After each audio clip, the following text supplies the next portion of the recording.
আজকে রবিবারের দুপুরে বানাবো লাল লাল ঝাল ঝাল পটল চিংড়ি আর কাতলা মাছের কালিয়া।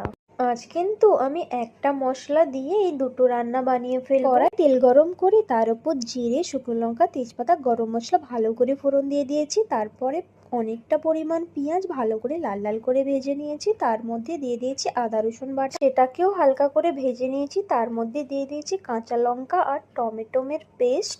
এটাকে ভালো করে কষিয়ে নেব। তার মধ্যে দিয়ে দিয়েছি হলুদ গুঁড়ো, নুন, জিরে ধনে গুঁড়ো দিয়ে দিয়েছি। এটাকে ভালো করে কষিয়ে নেব যতক্ষণ না তেল ছেড়ে আসছে ততক্ষণ পর্যন্ত। এই যে আমার তেল বেরিয়ে গেছে। এবার দিয়ে দিয়েছি ফ্যাটানো দই।